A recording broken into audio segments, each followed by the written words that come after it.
On TV3, we're streaming live on Facebook, also live on your DSTV channel 279. We're live on 3FM 92.7. Let's know what you make of our conversation this morning. Send them coming in and we'll read them in the course of the discussion. We've got to go to that big transformational plan by Alan Kyerematen, who's former Trade and Industry Minister. He addressed the nation a couple of days ago. Let's hear the man himself and then we'll come back in studio to digest the issues.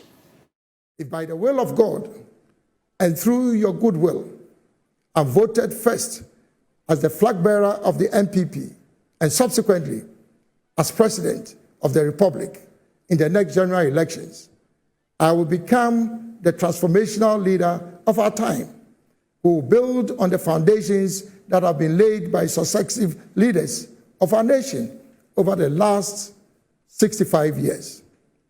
To achieve this strategic goal of transforming our dear country to become the shining star of the new Africa, I will, as President, launch and lead the execution of the Great Transformational Plan, GTP of Ghana, which will span the period 2025 to 2030. All right, so that was Alan Kyerematen announcing his intentions to run for president when nominations are open later. Yabobian, someone I'm told, speaks for Alan Kyerematen. Congratulations. You speak for him? As a team of us who are believing in him, are interested in prosecuting the campaign, sooner than later, he's going to put out a list of people with associated responsibilities. But for now, I'm one of several people who are helping to drive the process forward. So pretty interesting. I saw a lot of commentary on social media after his great transformational plan was put out. How is Alan Kyerematen going to completely be able to distance himself from this administration? And what's going to be different about this plan that we're seeing? Did he have to leave office to tell us how well to rebuild Ghana? How come he couldn't have made all these ideas known to the president under whom he served? Okay. First of all, Alan hasn't left the government in the sense that it's not a government he should be part of, and so he's leaving. It is for political efficiency reasons, in the sense that constitutionally, the president has come to the end of his term. We will be replacing the president. Nana Addo is not running again. We will be replacing the president. 2004 is a year of elections. Whether Alan is in the government or not, he shouldn't be in 2024. 2024. Did I say 204? Yeah. That's like Kufuor's era. maybe because Kufuor gave us free babies, Nana educated them, Alan is going to give them jobs. So you then have 1 year, 2023, when the political party, the New Patriotic Party, is going to position itself administratively to select that leader who is going to run the campaign of 2024. And therefore, it's only appropriate that Alan, with an ambition that everybody knows about, it's in public, he has stated clearly, he has run for that position not less than 3 times previously and come second in all 3 instances. It's clear that he must have a certain time when he steps out for several reasons, to give his supporters a clear indication that he's indeed truly running, to prepare them, set up his structures, and run a campaign to secure the nomination of his party. It's not something you do overnight. You don't just step out of your position in government and you have succeeded in running a primary campaign. You need a period of preparation.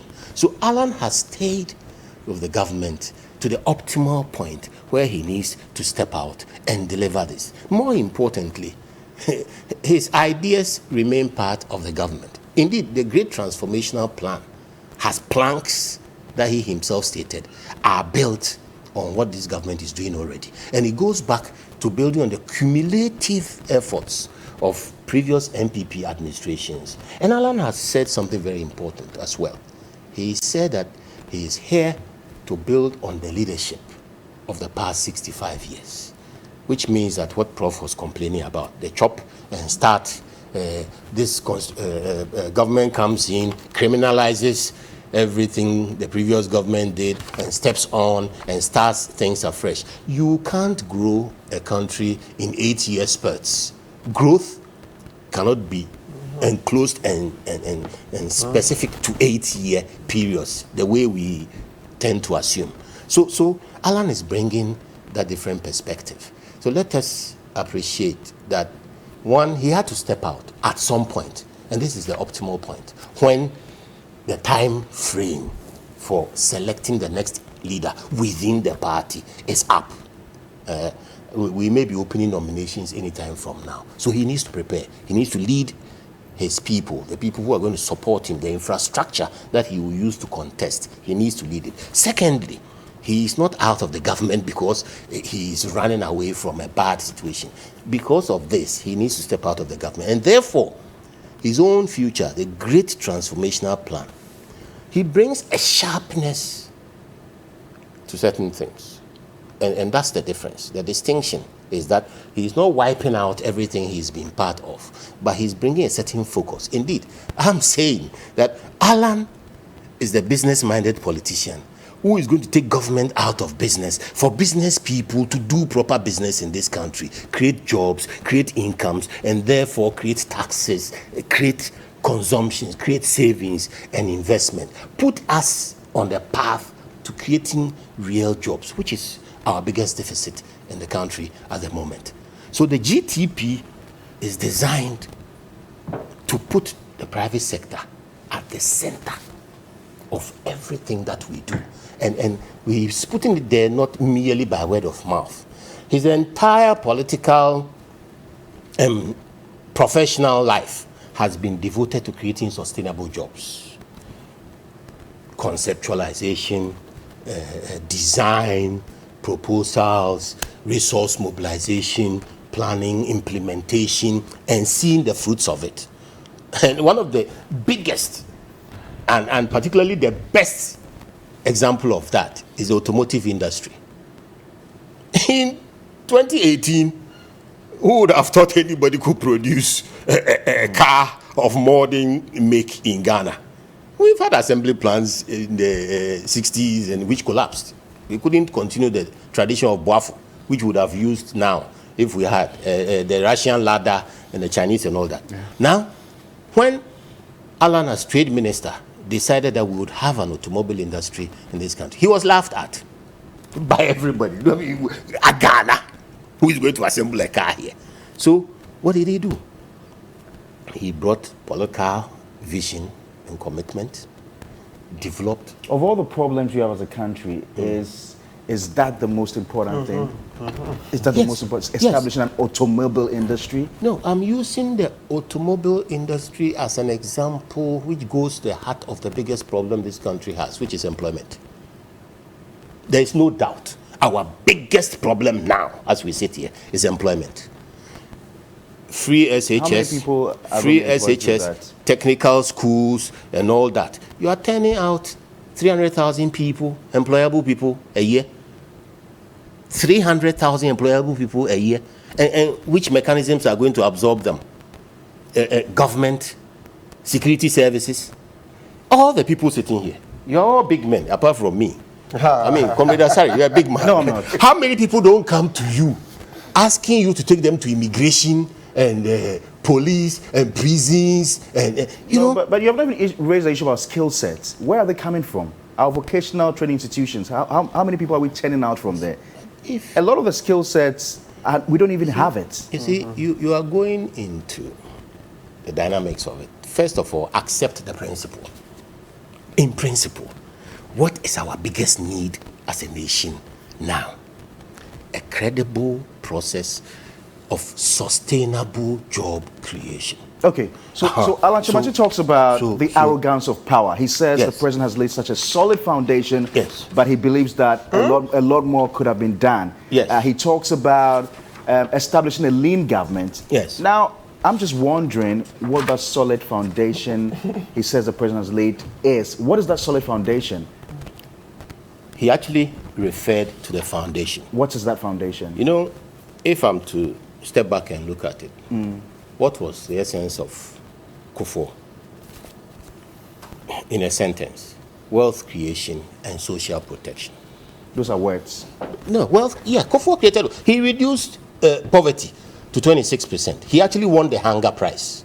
He expanded the economy to middle income status. Are those words? They are not words. He brought capitation grant, school feeding, free maternal health care. Are those words? I want to limit. He says President Nado has laid a solid foundation. And I'm asking you, what is that solid foundation? Sorry. Yes, sir. I'm answering your question. Okay, please do. If you give me the opportunity to answer your question, we will learn. Please answer it.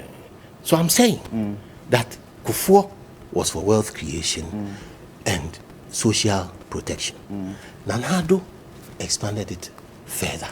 He's brought us human security and the building of social capital. Yes, Nana-Addo has invested seriously in the security services. We are safe, literally, relatively now, because of the investments in security that he has made. That is the solid economic foundation? That is part of the foundation. You can't have an economy without security. You can't have an economy without security. The other thing is his investment in human capital. He has rejigged the educational system to the point that now we can focus on turning out the technical skills that you are talking about. He has really invested in that, streamlining and realigning the educational sector. So we get the skilled people who are middle class level technicians who can be put into a functional economy. He has invested in the health sector. A healthy people Which government can deliver. since independence has not invested in human That's his capital focus. or health? No, that was Nana's focus. How many governments in the past have spent so much on education, spent so much on health? He's brought in these ambulances, he stabilized the health front, zip line, the recruitments, conditions in there. Agenda 111 is now being implemented.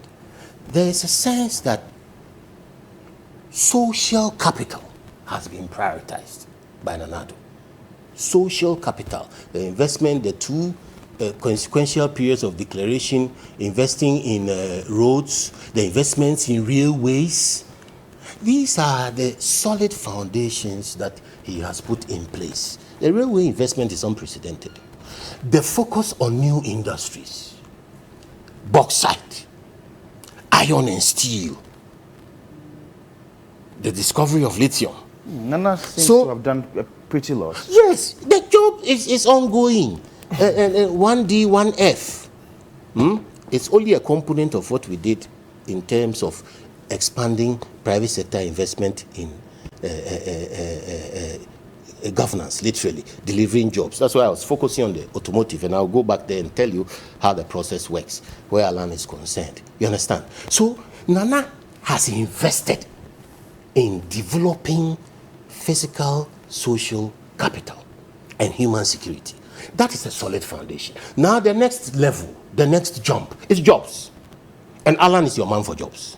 Alan is your man for jobs. His entire history, Empretech, through UNIDO, UN, the Prof. Munamunim Africa organizations in the world, Addis Ababa. No? Yeah. You know, he's been through all that. He's been part of the diversification of this economy from the beginning, from being in Washington, AGOA, and coming back So to when Ghana. Alan Kyerematen wins the presidential primaries for the NPP and is eventually elected as president for 2024, he's going to come in at a period when Ghana is going through an IMF program. He's not going to have enough funds available to be able to spend that much because we need to cut our expenditure. We've got a debt to GDP ratio currently over 100%, which we need to bring down to prudential levels of about 56%. Yes. And this is going to take us about 6 to 10 years. Good. Now, So where is he going to get all the... first of all, let me establish his frame for developing the private sector. It's very short, and then I'll address that with two instances which are in his. First, Alan says that when you want to develop the private sector in a particular industrial niche, first you have the vision and political commitment. That's how he developed the automotive sector. Then you have policy and legislation following that. Then you have stakeholder engagement, getting people on board. Then you have the regulatory environment. You look at market access, and then you then sit back and look at the ecosystem to run all that. Policy support and all the customs, training, and financial. So you have a consistency, standards, predictability. That's how come from nothing, from skepticism in 2018, we now have 6 international marquee brands building vehicles in Ghana, to the extent that the latest Navara in the world, the brand new latest Navara, is being assembled in Ghana. What do these mean for the ordinary Ghanaian? I mean, building of malls, for instance, they put the country in a certain light. Yes, capital, infrastructure, we're developing. But how do these reflect in the lives of ordinary people? I haven't talked about building a mall. I talked about actually generating jobs. An example. Yes, your example. Yes. Let me deal with the two things that Alan would do following this government. Because you asked that question. Yes. Now you are diverting to a under an IMF program. Yes. The first thing is that without an established macro economic framework, the GDP will have problems. And therefore, Alan, in his address, identified a strong macroeconomic environment as the number one prerequisite for the GTP, the Great Transformational Plan. That means that he has a major stake in what is going on now with the IMF talks and all that. And I know for a fact that he was very involved in the IMF process. Indeed, you saw him when it was initially announced, going around. What do we have at stake here? Again, I'll go back to my beginning remarks, Martin. Engagement. You know, sometimes you share pain in order to assuage pain. The process that we have now, I mean, looking at Alan and his demeanor and his nature, I would expect that if he was involved, he would be engaging the people more. There's in communications, there's about talking to the people, telling the people, and then sitting with the people and getting the feedback and working it out together. Of course, when you do engagement, there's a possibility of excessive talking. So you must also have a decision point. And that one depends on the government. Government must have a decision point. We have decided that we will do a debt exchange. We have decided that we'll go to the IMF. We have decided that bondholders will be involved. We have decided that this. But at the same time, there must be a certain...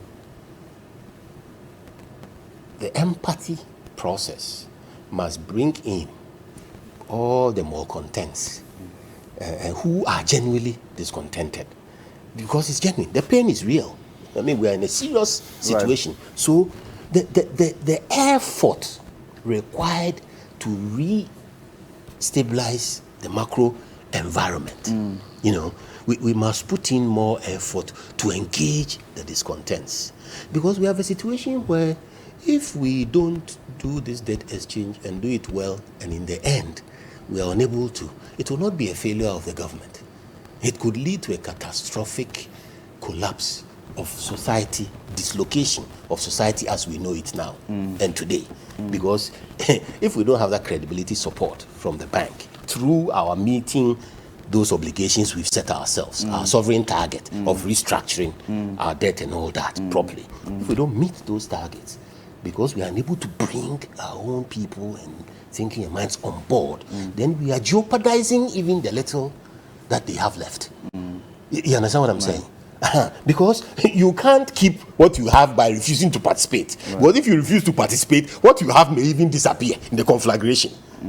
There could be a conflagration if it's not sorted out. So even if you want it to be done differently, it's important that we don't talk at each other about how it should be done. We don't use the media alone to talk at each other, but we actually sit together and trash it out. Because after all, what is value? Money. Money is a store of value. That's under threat. Unit of measurements under threat from inflation. You understand? Medium of exchange, it's still under threat. You have to exchange much more to get what you had previously. Right. But if we all buy in and structure it well, we can claw back all these values money has over a certain period. All right. So we need goodwill. All right. The other thing, we've got to move on. The other thing Alan is conscious of is the size of government.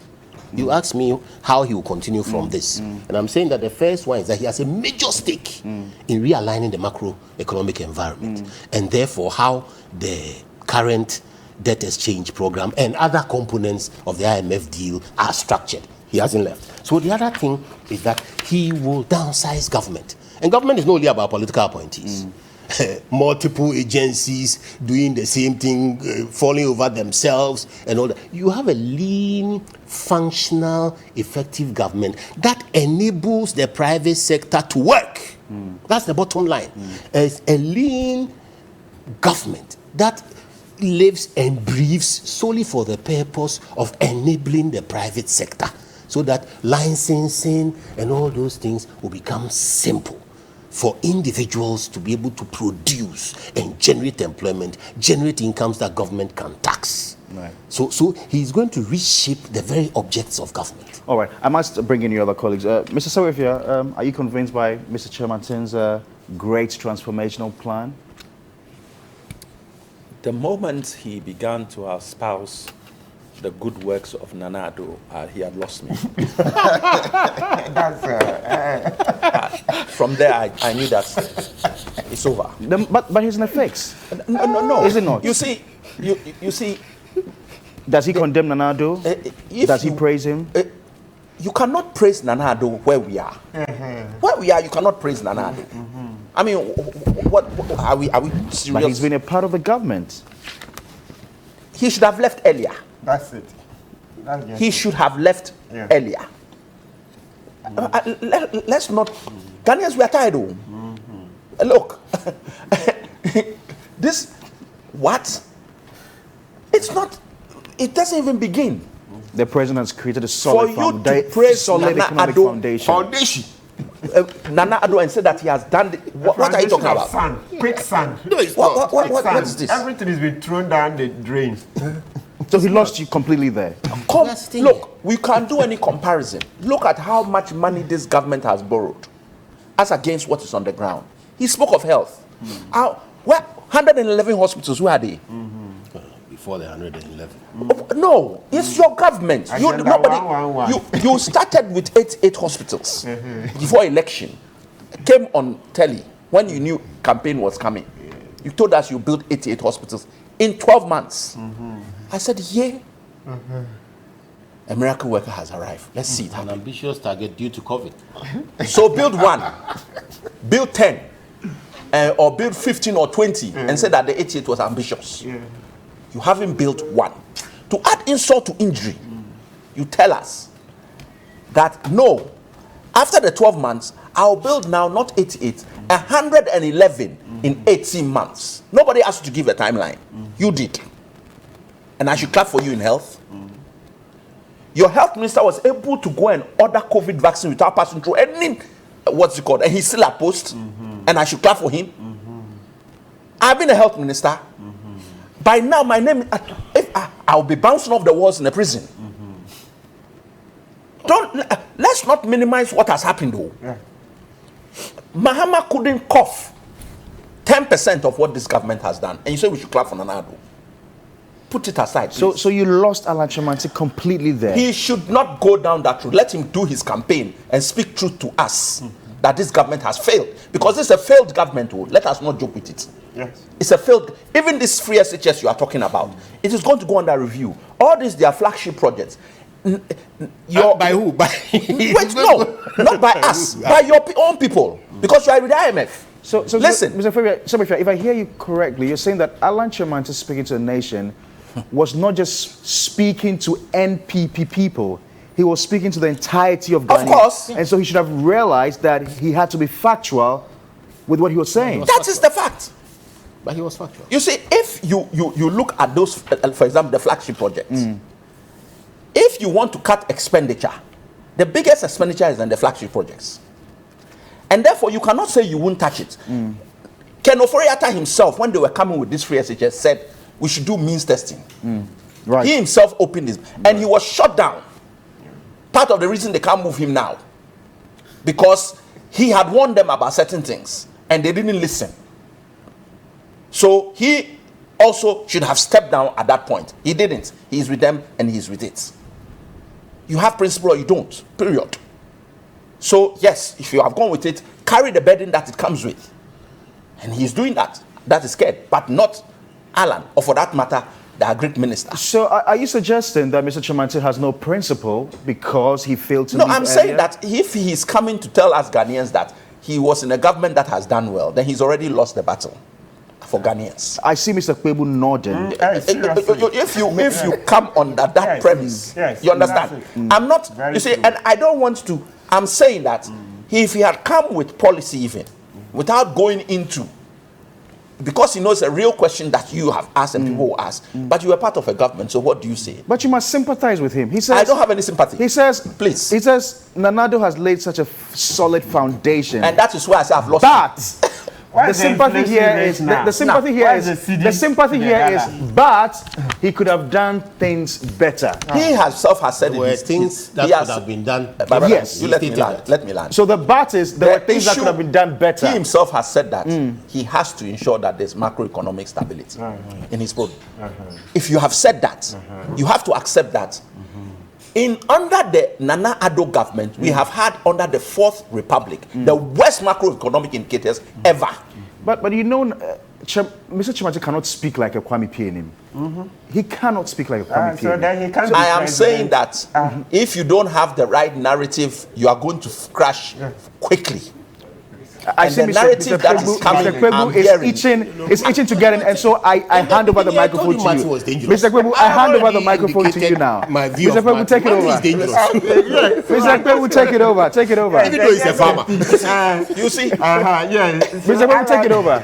Take it over, Mr. Kwebu. I'll come back to you. Alan Kyerematen's bid, okay, is dead on arrival. Yeah, Wow. based on you heard what Senior Secretary said. It's dead on arrival. It's still born because the man is not brave enough to call his spade a spade. He's talking in circles, and then He says, but indirectly- things could have been done better. better. Oh, no, that's not the scorecard. He should just have been bold and said, look, this government has failed. I can do. A government he's been part of. So if you can't say the truth, that's it. So that's the problem. You see politicians and deception, deceiving voters, trying to play on our minds. No, now we've become wiser. Because in terms of rhetoric, Nanado was the last to have had it easy that way. Now we will not take rhetoric, this cheap talk. It won't work anymore because Nanado had about 40 years to prepare. So we're all told that, he's been prepared for 40 years. So this is the leader. He will do it. He came and he's been a monumental failure. So Allah won't get it easy. This speech is a nice speech by some The account. great transformational plan come on. is a nice speech. By some Mr. account. Bigbu, That's it. you But promised to be as nice well- this morning. No. The plain truth is that, look, the plain truth, and I granted an interview to your network earlier in the week, that he sat in the ship for too long. That was when I saw that, no, Alan can't lead this country. No, I don't know who he was trying to satisfy, but his advisors got it wrong. He sat in the ship for too long. The ship sank, and once it sank with Alan. I can't vote for Alan. It's not possible. Never. It's not possible. He didn't show leadership. Look, let me tell you. But it's better than Let me the tell you. ticket. Let me tell you. the same.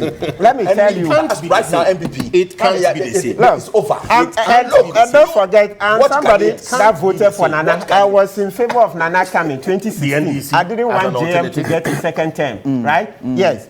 With hindsight, I don't regret, right? Because what we need to do in this country is that every 8 years, until we get an honest leader, we need to keep changing them, because I told you earlier on how these guys have. We should keep changing them after 8 years when they've made all the money.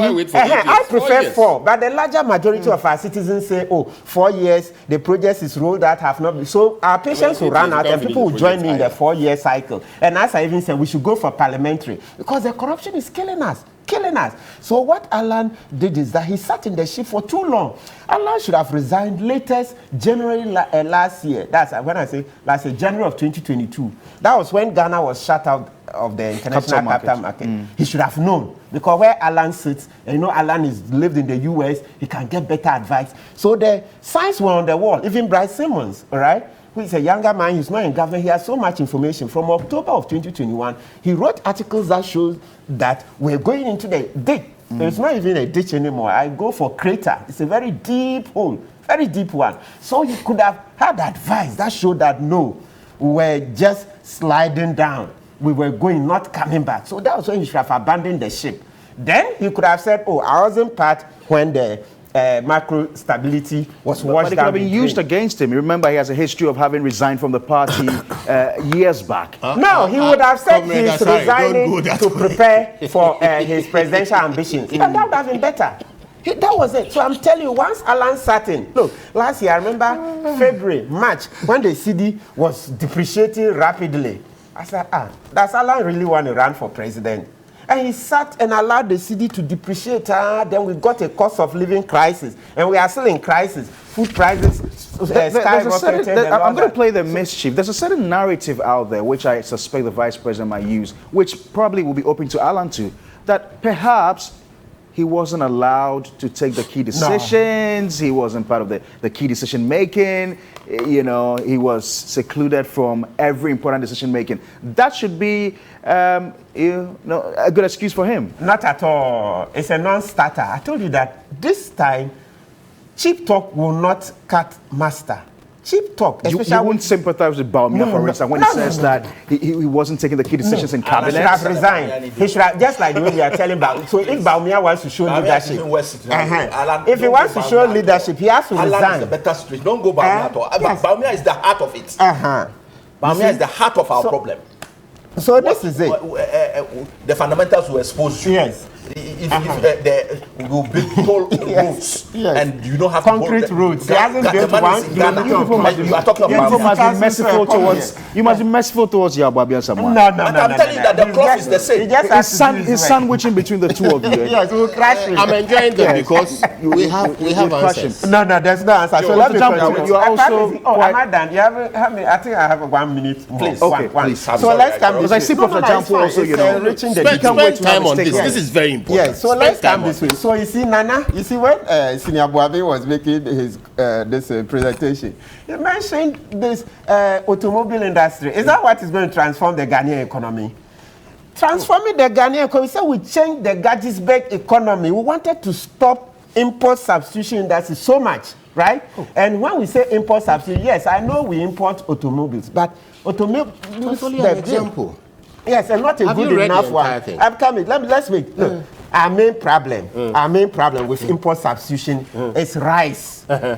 Poultry. So, cooking oil. Agricultural. Yes, so that should be number 1, page 1, not page 5. That's the number one after macroeconomic stability. Page 1, and I'm coming. The point is that, so this point had always been there 2016. It didn't even start 2016. Look, if you call JHS students, they will tell you that the structure of the Ghana, they are taught, it's in the JHS books, right? I remember. That Ghana, too much raw cocoa beans, too much raw products, gold and the rest. No, so let's, and then let's stop import. The leader of business is here. Oh, no, but he's been here for 6 years. Who is going so Nana came 6 years. Alan was supposed to spearhead the import substitution industry so that we change the structure of the Ghanaian economy. And they couldn't do it. 6 years. Nana promised that it would be done in 18 months. So granted, 3 years, double. They couldn't do it. Then we tripled it, 4.5 years. They couldn't do it. 6 years, it's still not been done. Rather, the import bill for rice, cooking oil, tomatoes, frozen chicken, all those have rather gone up. So that is where Alan is failed. Alan can't do this job. Please, let's spare this. Look, so the best is that, look, you should just step aside, allow fresh ideas, people who have not been tainted, people who are not in the current system. But as for any candidate coming out of Akufo-Addo's government, it's a non-starter. it's a non-starter. Any candidate coming out of Akufo-Addo's government to say he's representing NPP, it's a non-starter. Both of you have been quite. Can I just make one comment? Just one. You see, you can be in a government that has challenges and have had issues and contests and win. So the point I'm making is that it's not, but the depth of the hole that this government has put us all in. If you are part of this government and you come, Ghanaians will reject you. It is not true. Wow. So I hope I'll be given the opportunity to sum You will come back. This is so But I important. know, I'm confident Professor Jampo. That's all. That's all. I'm confident Professor Jampo will be kind to Alan Kyerematen. Please take it over, sir. Can I trust him too? Well, Jampo can be. It's your lecture. no, not that. I think we should be fair and objective and look at things holistically. I admit that the current challenges of this government makes it difficult for anyone who is seeking to succeed it to identify himself fully with it. If you want to really succeed President Nana Akufo-Addo, then you should walk a certain tightrope of understanding that people would associate you with the regime, but then also finding your own ways and means to let people know that, well, even though I was there, I wasn't really there. And so it is a bit problem. I see where my colleagues are coming from. It's a bit problematic if you tout your association too much with the current regime that has given us too many problems.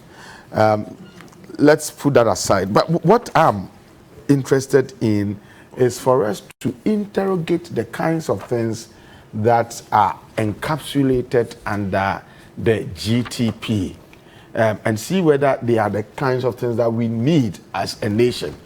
And I got the speech and I've gone through it, and then the acronyms excite me, the NATO, the GTP, and all that. No action, talk, no action, talk only. And 7 soft critical pillars. Yeah. And I was fascinated about, especially the NATO. It appears that in Ghana we like to talk a lot, but we don't act much. But if you look at what the GTP entails, you ask yourself, macroeconomic stability, is that what we want? I mean, clearly, we should have macroeconomic stability, and I believe that we need it. He talks about agricultural transformation with much focus on value being given to farmers. And we know that one of the things that have undermined or weakened agric is the fact that farmers themselves are not even well motivated. You set up a cocoa marketing board to give scholarship to children of poor farmers, and yet when we are all, the poor is in the queue, line up to go receive these scholarship, the rich, the nouveau rich, the political elite will jump the queue and go for the scholarship. So scholarship that is supposed to even help poor farmers, the children of poor farmers, tend to be benefited by the rich political elites.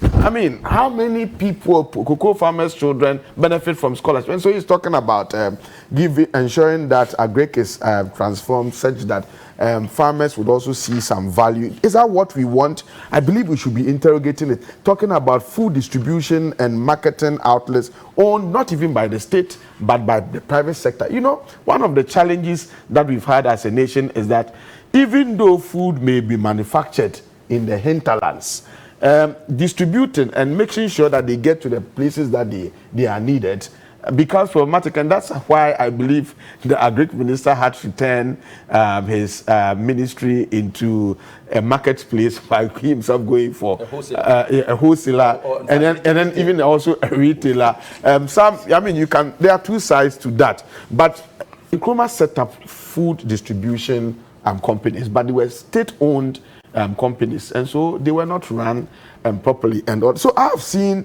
a lot of great ideas. He's spoken about downsizing government, which for me is key. I mean, you can't have this size of government and think about efficiency and if he was talking of the ideas, I was going to hear him all. It is how he started with the praising of Nana that I said he has lost me. I get you. You understand? That's where he lost me. I want to know the ideas. Let us debate the ideas. But if you start by praising this government, then I cannot hear anything. So my point is that my point is that for me, looking at what is entailed in the GTP, I mean, I thought they were great ideas, and I am looking at how other ideas from the other aspirants would also be extolled or be articulated, so that we can match and compare who has superior ideas. The point must also be made. We know that anybody, and so there's going to be a healthy contest of ideas. I believe that there should be a healthy contest of ideas, and then the NPP as a party should appreciate how it is crucial for them to select the one who has the best ideas to develop Ghana to think about succeeding Nana Addo. In that case, you should have a kind of a debate, an internal debate, that after your sieving election that would take out some of the special election that would take out or sieve the numerous aspirants and reduce the size to 5. Afterwards, I think that there should be some form of presidential aspirant debate internally organized, so that we. IEA background is coming out. Yeah, well, well, there should no, but eventually, so there should be a kind of a debate, so that I want to see how Bawumia will face off with Alan, and then in fact Kwabena Japan, the other man, Kwabena Japan, and so because sometimes it's not all about popularity, it's also about your depth and your grasp and how your track record show that you can do it. So these things can be. I read the document and I thought the ideas were quite fantastic, but I want to see how they would also compare with other ideas that other candidates would also articulate, and then we'll be able to make up our mind as to whether who really has a grasp of the issues that are of importance to Ghanaians, and how the person can really convince all of us to see whether he's a great successor, a better successor to Nana. And so, Nana Addo, so I'm thinking about that, the fact that I'm thinking about this, that rather than going the route of why did you stay longer? Why didn't you do that? Let us look at the key issues that have been outlined to see whether they are the issues that are of utmost importance, to Ghanaians. And if they are, let us see how these ideas also compare with other ideas that will be articulated by the other aspirants. And if you're able to do so, then we'll be able to know who is who and who really is better placed to lead the NPP. But I agree with you that the current challenges of this government makes it difficult for anybody to want to associate with it fully without being bashed and being taken through the sort of things that Martin and Alex have done. I'm going to give Mr. Yao Ben Asamoah the final word on this. But so I've heard Mr. Jampo and what he said, but I think a lot of the comments I'm getting, especially with regards to Alan Kyerematen, is that so we've had a lot of fine ideas, a lot of, and they compare that to Nana Addo in opposition. The man made great promises, a lot of exciting, ideas, and it appears people are quite disappointed in how he's translated those ideas into, he's practicalized those ideas. How different is Alan going to be? Excellent. Let me first respond to the issues some would look at as thorny, but as Prof. Jampo has said, we should actually literally leap over and move forward. Martin's concern is all rhetoric, was associated with the previous government and all that. Even the methodology for his coming out, Alan is a genuinely modern politician. An appreciation of the ecosystem now shows that this is not a delegates election alone. Right off the bat, he had to go to the people of Ghana. That's why the broadcast. Now, that document is available everywhere for interrogation. That's what modern politics is about. Everybody can interrogate it. And when you go into that document, his 7 soft pillars of power will tell you exactly what he intends to do and how he intends to do it, which is what you're saying. Alan has a track record of achievement in his area that he's focusing on now. Alan is the one who, in Kufuor's government, had the duty of diversifying the government. Who doesn't remember the PSIs? Who doesn't remember the presidential special initiatives? Who doesn't remember the basis of government focusing on generating business and jobs? He set up the private sector ministry, including the PSIs. And today, it's a fundamental ministry of government headed by Awal. There are processes for state support to business development and all that. Like I used the automobiles to show you, an example of a doer. He makes it happen. 1D, 1F, he makes it happen. The technology solution centers, 49 of them dotted around the country to support individuals to do business. He makes it happen. The business support centers, BRCs, 29 of them already functional, more to come. He makes it happen. Alan decided that graduates had to be supported to do business. 58 factories enable youth. Prof, are you aware of them? There are 58 factories now in Ghana that are made up of people who have graduated from school, who have been put in charge, who are supported by government funds to build themselves up, and more will come. He's made it happen. It's happened, it's there. Enable youth. There are 5 farmer-operated factories that belong to the farmers who are running it. The bottom line of the soft power, the 7 ones, is that it achieves certain clear indices. One is the inclusiveness. Alan is going to be a seriously inclusive leader. That's why it will happen, because he will bring us all on board. The man who has told us that he is going to build on 65 years of leadership. Therefore, if it was by Nkrumah, if it was by General Ankra, if it was by Buzia, if it was by Colonel Kutuwe Champong, if it was by Rollins, if it was by Mills, Mahama, in any event, I have Mahamad's critical policy actions here, 2012, when he succeeded John Mills. There's nothing in it. I'll show you. If it was by Mahama, he will take it on board. If it was by Nana Kufuor, he will take it on board. That's the first thing, the inclusiveness. And in that, he also says something very important. The divisiveness of our politics. Why are you not magnanimous at all in your comment? Well, I am. Why do you pick somebody? President Mahama is my very good friend. When you have been a monumental failure, that as I said, monumental failure. Ask Honorable Significant if we are not friends. So you should be family. We are family. We work together on so many things. So quickly, I'm wrapping up. He talks about the divisiveness of our politics and that keeping well-qualified people away. He wants to put that aside, work with everybody, and bring Ghanaians on board the Ghanaian corporate structure to deliver for Ghana.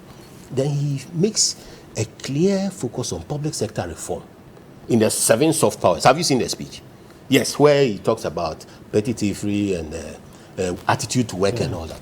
We are a nation which is trying to build up tourism, and our service culture is so bad. You ask for a drink, you specify the drink, and they bring you something else after several minutes and tell you that this is what we have. And perhaps you've even paid for it or you are stuck.